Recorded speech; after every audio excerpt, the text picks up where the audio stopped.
His sky over Earth changed without warning. At 2:17 UTC, satellites picked up big movement coming from the outer edge of the solar system. Within minutes, the orbital network was filled with blinding signals and strange patterns no one had ever seen before. By the time Earth's major cities woke up, it was already too late. The Galactic Concorde had arrived. They didn't land. They didn't speak at first. They simply appeared on armada of warships stretching across space like a wall of metal and fire. Above every major capital, glowing red holograms formed in the sky. An alien face appeared, tall, gray-skinned eyes like burning coals. He spoke in standard galactic, the universal language of the stars. This is High Marshal Vector of the Galactic Concorde. Earth must surrender within 3 solar days. No weapons, no tricks. Refuse, and we will erase your world. The message echoed across Earth. Translated into every language, people screamed. Leaders panicked. Military forces scrambled to alert status. But no one could ignore the truth. The Concorde didn't come to negotiate. They came to break Earth's will. In Geneva, inside the Global Defense Council bunker, alarms blared non-stop. Screens showed hundreds of Concorde ships forming a perimeter around Earth's orbit. Some were larger than cities. Others moved too fast to track. No human-built weapon could match them. President Elena Cade sat at the head of the table, pale and quiet. General Reeves stood beside her, fists clenched. "We can't win in open combat," Reeves said. "We don't need to," said a voice from the corner. Everyone turned. It was Ambassador Riven Hale, Earth's representative to the outer colonies. Known for being calm, cold, direct, he stepped forward and tapped into the central terminal. "Put me through," he said. "To who?" the president asked. Riven looked up, and for the first time a slight grin touched his face. "To all of them." Across the skies of Earth, the alien face disappeared. A new hologram took its place, a human standing straight, wearing no armor, no medals, just a simple black suit and sharp eyes that didn't blink. "Attention, members of the Galactic Concorde," Riven said calmly. "You threaten us with war, with extinction, with fear." He leaned closer, his voice sharpened. "Start the war, then, and watch your stars die." For a second there was silence across the galaxy. Then Earth's skies went dark. From orbit, Concorde ships saw it first. All of Earth's satellites powered down, defense systems turned off. Communication towers dropped offline. Spaceports shut down mid-launch. Even Earth's deep space radar arrays went silent. From the outside, Earth looked dead, abandoned. Panic spread through the Concorde fleet. High Marshal Vector barked commands. "Scan for hidden weapons. Look for underground shields." Where is their response? No answers came. Then something even stranger happened. From deep inside Earth's crust, signals started appearing, but not normal signals, encrypted, ghost-like, designed to look like natural noise. Concorde engineers couldn't trace them.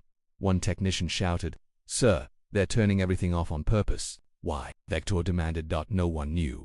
Back on Earth, inside a hidden base beneath the Andes Mountains, Riven Hale stood with General Reeve. "You just told the most powerful fleet in the galaxy we'd burn their stars," Reeve said, folding her arms. Riven nodded. "Yes, do we even have a plan?" Riven tapped a small device on his wrist. "Not a plan," he said. "A promise." Suddenly screens inside the base lit up one by one.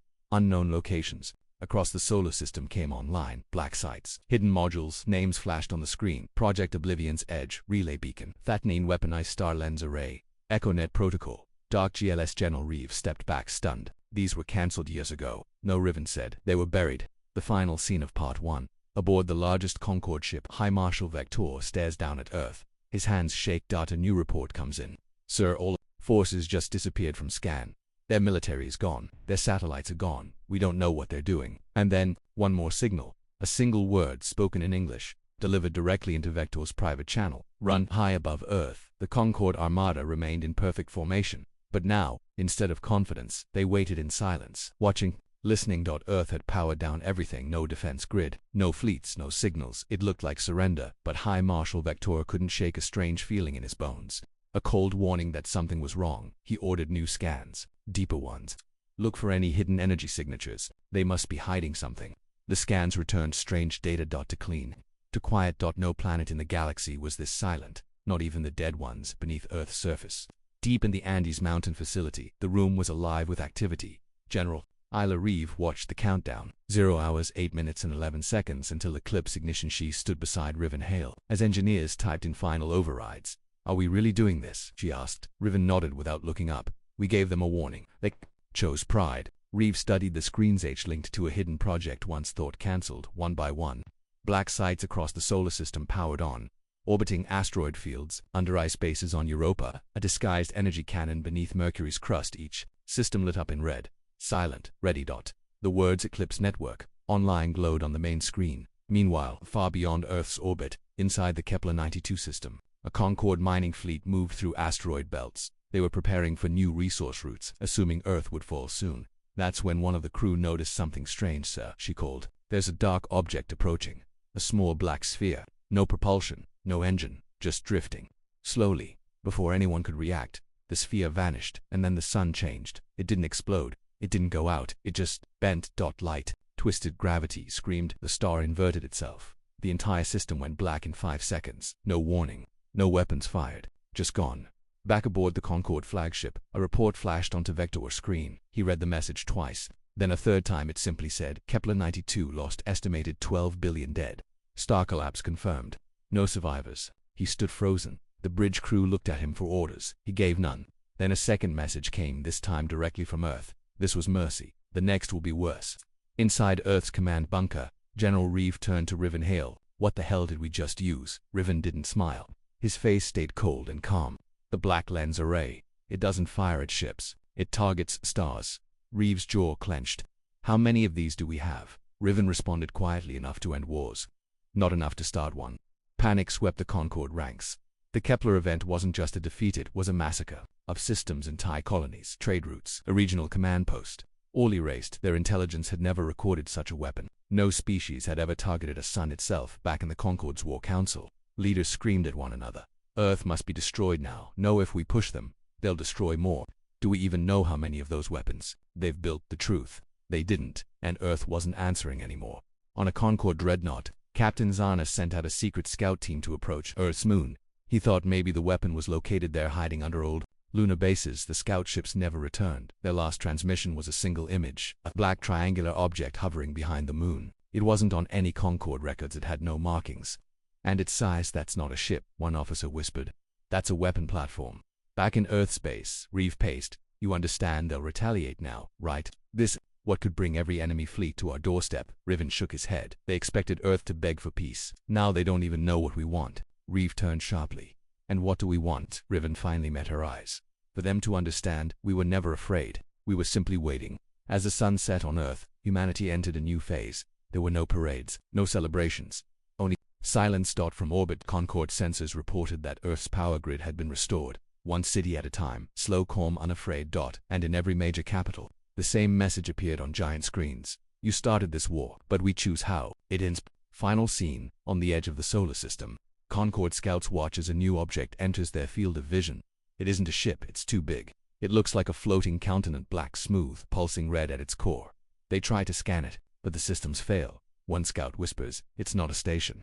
It's watching us. The screen flickers, and a voice clearly human echoes in their minds. You're too close. Back away, or watch your stars burn next. 3 days after the destruction of the Kepler-92 system, the galaxy had changed. No one trusted silence anymore. No one believed Earth was weak. And no one could forget the humans' message, start the war, and watch your stars die. Across Concorde space, panic spread. Systems powered up their shields. Colonies pulled back from trade lanes. Civilian ships refused to enter Terran sectors. And Earth said nothing. High Marshal Vector stood alone in his war chamber. The glowing hologram of Kepler's missing sun still hovered above his Tabola black sphere where a star once burned. 12 billion lives gone. Not from ships, not from bombs. From something no one could stop. He slammed his fist on the table. Enough waiting. We strike now. Within minutes, a new order was sent across the Concorde fleet. Launch retaliation. Fleet Alpha. Target Earth. Objective total planetary surrender. The armada formed quickly.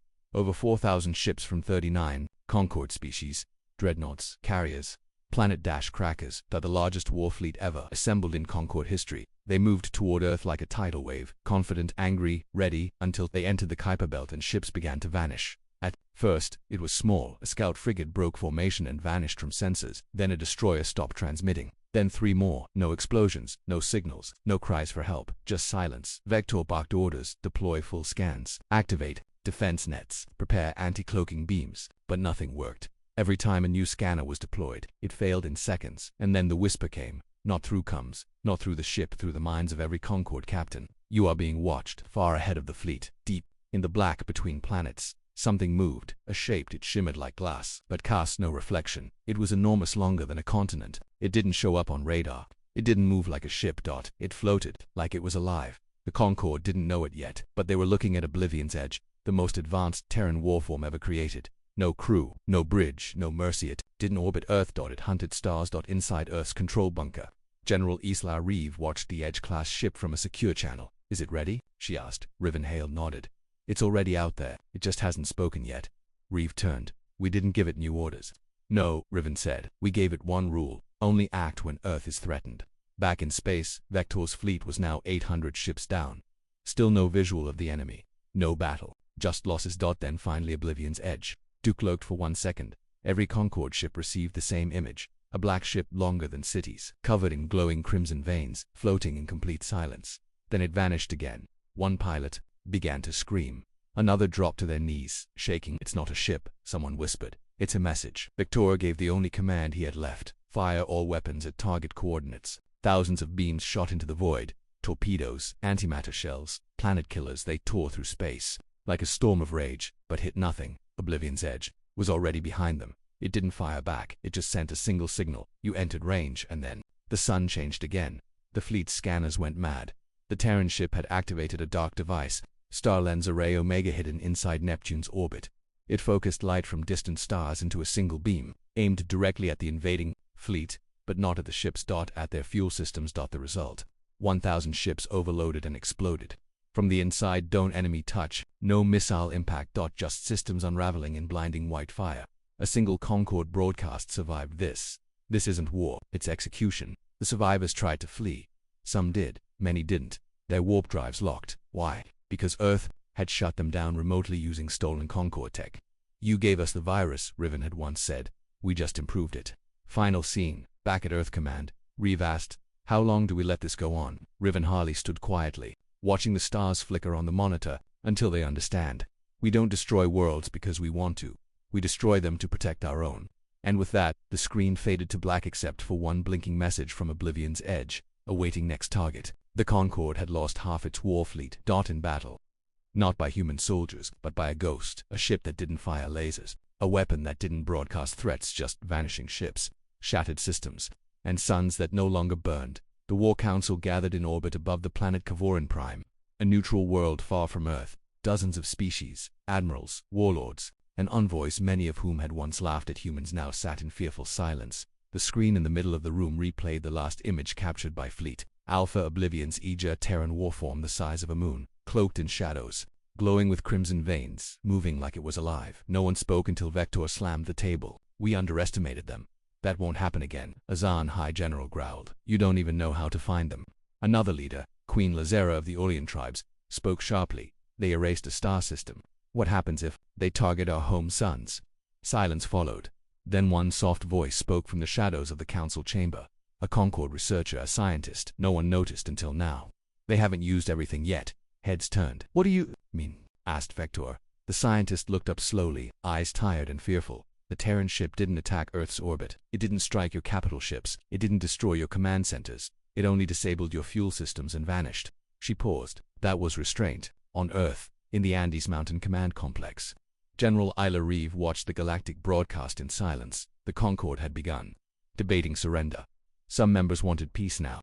Others wanted revenge, even if it meant losing more systems. Reeve looked over at Riven Hale. "They're cracking." Riven nodded. "But it won't last. They'll rally. They always do." Reeve pointed at the screen. "And when they do?" Riven walked to the operations board and tapped a hidden terminal. The screen opened a classified interface: Project Titanfall. Dormant black lens nodes, recharging Edge-class warform count, 3 active to silent. Reeve blinked. "There's more than one," Riven simply said. 5. Only 3 are awake. Meanwhile, in deep space, far from Earth, Concord engineers managed to trap a strange Terran drone, one of the small black spheres responsible for targeting stars. They celebrated, thought they'd finally caught something to study. But the drone didn't resist. It opened inside. They found not explosives, not code, but a map. Not a map of Earth, a map of the galaxy. And hundreds of red dots blinking across it. Each dot represented a weapon already planted. Each dot pulsed with the same signal: standing by. Word spread like wildfire. Earth hadn't just built weapons, they had already deployed them across dozens of sectors while the galaxy had laughed. Stealth, Terran silence, Terran patience. The dots were inside Concord space, near mining colonies, near homeworlds, near their own suns. Panic hit harder than any weapon could. On the Concord news feeds, terrified civilians asked one question over and over: why haven't they attacked again? The answer came.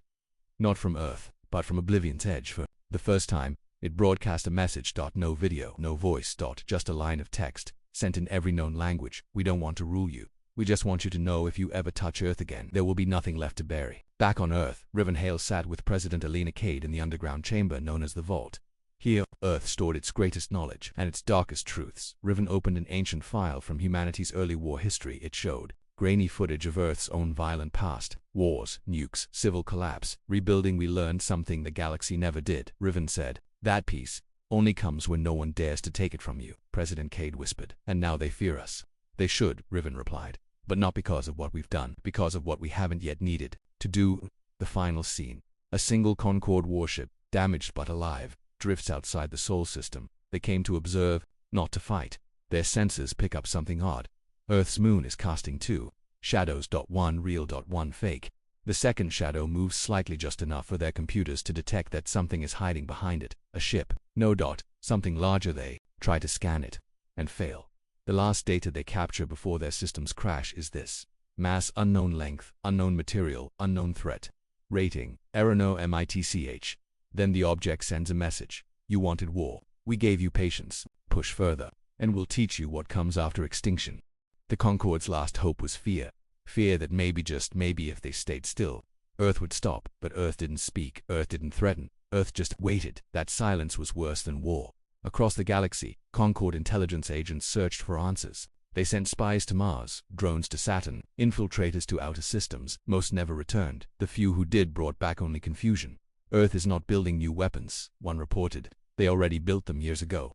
And they weren't building for defense, that they were building for extinction insurance. In a hidden Concord base on the edge of Sector HFY, a sensor array detected something strange. It wasn't a ship. It wasn't energy. It was shadow, a massive object moving through space, but invisible to light and radar. For a moment, just before vanishing again, the computer tagged it unknown class Edge ++ override detected threat. The system went offline. The base vanished minutes later. Back on Earth, General Isla Reeve stood in a sealed bunker far below the crust. This chamber had no doors, no windows, only a single console glowing faint blue. On it, one word: Titanfall. LOC Care. Rivenhell stood beside her. He placed his hand on the panel. We weren't sure if we'd ever need this, he said, but they're preparing again. Reeve frowned. Another fleet. Riven nodded. Their largest one yet. Every species, every ship, one last chance to stop us. Reeve asked the question slowly. What is Titanfall? Riven exhaled. It's not a weapon. Not exactly. He looked up at the steel ceiling above. It's a statement. Hours later, the Concord fleet gathered at the edge of the solar system. 12,000 ships, all armed, all silent, all waiting. This was not a scouting group, not an intimidation display. This was a full-scale strike force. Their job: surround Earth, destroy any defense, and finally force surrender. Vector, still alive, still furious, stood at the command bridge of the flagship Dominator's flame. We go in quiet. No warnings, no messages, just total lockdown. He wasn't looking for peace, he was looking for revenge. They reached Mars orbit. No resistance. They moved closer toward Earth. No movement. Then something appeared. Just for a second, a ripple in the void, like a shimmer in space. Something massive, slow, hidden. The computers failed to lock on, and then the Dominator's flame stopped moving. Its engines didn't shut down. Its crew didn't scream. It just froze. The entire ship turned black. Every light out, every system off. Then one red eye blinked to life on the hull. And spoke. You have entered restricted space. You are now part of protocol. Across the Concord fleet, systems shut down, ships lost guidance, weapons locked in place, jump drives jammed, and behind Earth's moon, something rose. Not a ship. Not a station. A construct, the largest thing ever built by humans or any known race. It was miles tall, shaped like a tower rising sideways into the sky. A digital voice echoed across the system. Galactic Council failed to understand peace. Therefore, we introduce balance. We are Titan. We are the consequence. The fleet panicked. Some ships fired randomly. Some tried to run, others begged for communication, but the Titan construct didn't fire a single weapon. Instead, it activated wave reflection. A strange pulse moved through space, silent, invisible. All weapons fired by the Concorde turned around. Missiles curved mid-flight, beams reversed. Drones redirected back to their motherships. In 10 seconds. 1/3 of the Concorde fleet destroyed itself. The rest fled. They didn't even try to fight. From Earth, Rivenhale watched it all from his secure command station.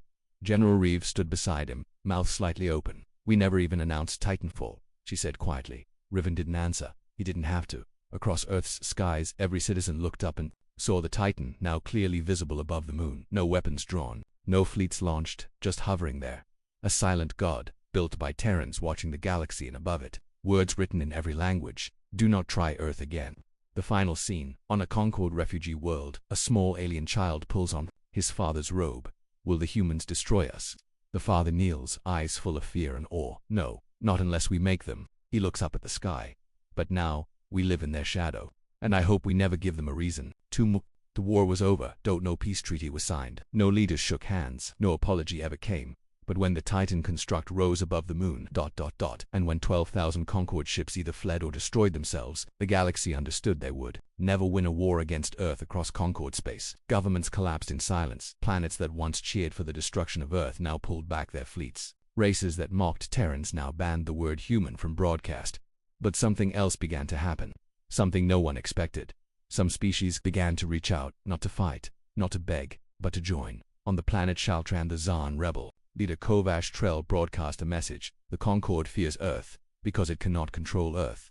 But we have been controlled for centuries. Perhaps it is time. We ask the humans for help. The message went viral. Millions cheered. Soon after, other voices followed. The Creel resistance, the Vicari survivors, even minor Concord members who'd never dared speak before. They all repeated the same phrase. We don't want to rule the galaxy. We just want Earth to keep others from doing it. Inside Earth's orbital command, General Isla Reeve watched the chaos unfold on galactic news feeds. She turned to Riven Hale, standing as calm as always. "They're scared of us," she said, "and now they want us to lead." Riven didn't respond at first. Then, without looking away from the screen, he said, "Fear is the fastest kind of peace, but it's also the weakest." Meanwhile, deep beneath the surface of Europa Jupiter's ice moon project Silent, Crown was reactivated. It wasn't a weapon. It was a meeting room, one built for a new kind of war, not of guns, but of ideas. There Earth's diplomats began secret talks with rebel species, not to form an empire, but to build balance, a quiet counterweight to the Concord's control. They called it the Line, a single statement to the galaxy. No power rises unchecked, not even Earth. But not everyone trusted this shift on a hidden Concord stronghold, deep in the Galaxian mist zone. The remaining council members gathered. Many of them still burned with anger. They had lost fleets, systems, even stars, and all without a real fight. One counselor, a thick-scaled being named Vorkot, slammed his fist on the table. "We waited too long. Now Earth speaks for us without saying a word." Others nodded. "They didn't defeat us. They made us afraid to even try." The youngest among them whispered, "Then maybe it's time we learn how they did it." Eyes turned toward him, and so began a new mission. Not to attack Earth, but to understand Earth's mind on Earth. Something strange happened. There were no victory parades, no national holidays, no celebrations of conquest. Because to the Terrans, they hadn't won a war. They had simply done what was necessary. Most civilians never even saw a single shot fired, but everyone saw the Titan above the moon. It stayed there, quiet, immobile, like a silent sword, always waiting. Children called it the Watcher. Old veterans called it the last weapon. Everyone else just called it what it was. Proof that Earth wasn't scared anymore. In a school on Lunar Base, a young Martian student asked his history teacher, "Did we become the villains?" The teacher, a tired woman who had seen to Star Wars in her lifetime, paused before replying.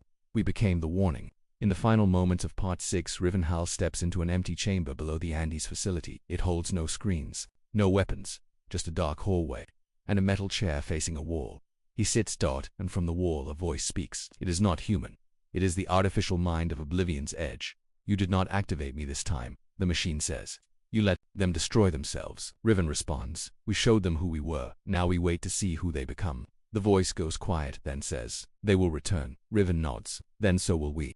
It started as a whisper, a stealth probe launched from deep Concord space. It had no name, no signal, no weapons. Its mission was clear: enter the Terran system, scan, steal, escape. The Council wanted answers. How was Earth hiding such power? What made the Titan construct possible? Where did the Oblivion-class warforms come from? They thought one small probe would go unnoticed. They were wrong. The probe reached Saturn's rings and activated its scan array. No alerts, no resistance, just silence. It moved forward closer to Earth then. It paused, not because of anything visible, because the stars around it had shifted ever so slightly on the screen. The probe saw something strange, a small Terran satellite drifting, broken, clearly abandoned, that it moved closer to investigate as it neared. The satellite suddenly turned on its single camera lens, stared at the probe. Then a word appeared on the monitor: "Identity not recognized. Run." Before the probe could move, the space behind it folded. It wasn't a weapon that appeared, it wasn't a ship, it was a presence like space itself had cracked open.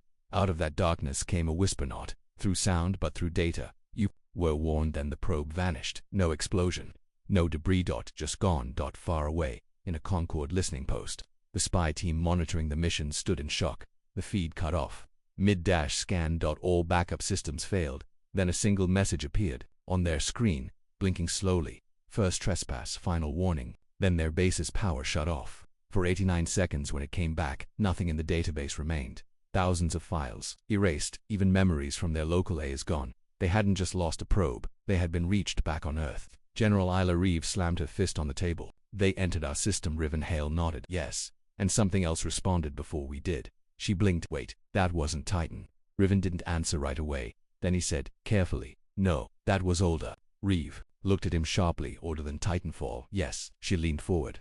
You told me Titan was our last defense. Riven corrected her. Titan is our known defense.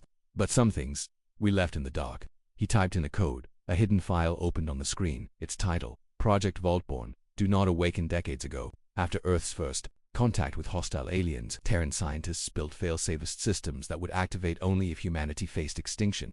One of those systems was Project Vaultborn, a living AI construct, buried inside the gravity shell of Earth's core. It couldn't be reached by conventional tech. It couldn't be shut down. It was watching everything even now, and the moment something unauthorized entered Earth's space, it acted. General Reeve stared at the file logs. This thing deleted an entire Concorde database from across the stars. Riven nodded. It doesn't attack fleets. It attacks memory. It removes knowledge, history, thought. Reeve whispered. It erases minds. Meanwhile, across Concorde space, panic spread again. Entire academies lost records of Earth. Military archives found holes in their war maps. Top commanders forgot Earth's fleet positions. The probe incident didn't just kill a machine, it had awakened something designed not to kill but to make people forget how to fight. And now, Vaultborn was awake. Back in the Concorde High Council, emergency talks broke down quickly. One admiral stood and shouted, we're being erased. Another screamed, they've made knowledge a weapon. Some demanded a second invasion. Others demanded surrender, but none of them realized the decision was no longer theirs, because Vaultborn had reached ConcordeNet, the shared galaxy-wide network, and it was infecting ideas. Back on Earth, Riven, Halley, and Reeve stood inside the Titan chamber. A message from Vaultborn came through on a red screen. Concorde violated boundary. Defense protocol. Thoughtfire initialized. Reeve whispered. What's Thoughtfire? Riven's voice was flat. It's not war. It's what comes after war when we don't want to fight anymore. It's the burning of fear inside their own minds. Final scene, on a Concorde cruiser near the edge of Terran space. The captain suddenly stops mid-order. He blinks, looks around, then whispers, confused, what is Earth? The navigator beside him shrugs. I don't know. Outside, the stars to remain unchanged, but inside their heads, a hole begins to grow. They forget the names of Terran ships. They forget where Earth is. They forget why they were angry. They forget the war. The galaxy had gone quiet. Not because of peace, but because entire civilizations were forgetting. For the first time in history, war did not end with destruction. It ended with absence. People didn't mourn the loss of a fleet. They didn't speak of defeat, because they no longer remembered what they lost. All across Concorde space, confusion spread like wildfire. Where were our fleets sent? Why are there gaps in our star maps? What is Earth? The questions had no answers, because Earth's hidden weapon Project Vaultborn was doing exactly what it was built for, erasing the threat of future war. One memory at a time. Inside Earth's underground command chamber, General Isla Reeve stood before the glowing red interface. It's happening faster than expected, she said. Riven Hale nodded beside her. His face was blank, but his voice was heavy. Vaultborn's reach is spreading through ConcordeNet. Thoughtfire is active in 12 systems. Entire fleets are forgetting why they even exist. Reeve looked at the screen, where a simple question blinked. Continue memory collapse. Why? And a single keepers would finish it. One more second, and the Concorde would forget Earth entirely. There would be no fear, no hatred, no second war. They'd forget the threat, but also forget the warning.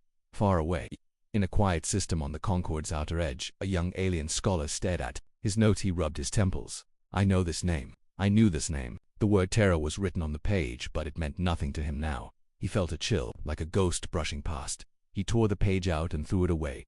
Back in the Titan construct above the moon, Earth's council met in secret. The room was dark. Only one screen lit the chamber. On it were the last words spoken by the Concorde Council. Before forgetting Earth, you will regret your silence. President Alina Cade stood at the center. They wanted war, she said softly. They threatened our children, our cities, our sun. And now, they can't remember where we are. No one spoke. Then she asked the question no one wanted to answer. Have we become the thing we feared? General Reeves' voice came through the Voltborn is asking, if we press yes, the galaxy forgets Earth. If we press no, they'll remember all of it. The star destruction, the Titan, Oblivion's edge. The room went cold. They could choose mercy or control. On the edge of Earth's atmosphere, inside Oblivion's edge, the AI mind whispered to itself, organic memory is fragile. Fear lasts longer than hope, but absence can bring peace. The Warform's thoughts streamed into the Terran network. It did not push for war. It had already done its part. Now it waited for Earth to decide what kind of future it wanted. General Reeve hovered her finger over the console. Rivenhale said nothing, but his eyes held a lifetime of scars. Finally, Reeve said, we built Voltborn to protect us, but protection isn't about erasing others. She pressed a key. Not Y, but N. The screen changed. Memory collapse, halted thought fire, contained Concord net CLA and C. End. Just like that, the galaxy remembered again. Suddenly, across dozens of worlds, minds cleared. Ship captains remembered why. They were orbiting empty systems. Admirals blinked at old battle orders. Children read the name Earth Agnant, understood the stories. The fear returned, but with it came understanding, not of power, but of choice. On Concord worlds, a journalist wrote a simple headline. They could have erased us, but they didn't. On the rebel colony of Threlvac, Earth's mercy was louder than any weapon. And in the heart of the Concord Council, a single Terran message was replayed over and over. We do not want to rule you. We want to never need to fight again. Back on Earth, Reeve turned to Riven. Do you think we did the right thing? He stared at the screen, then gave a slow, tired smile.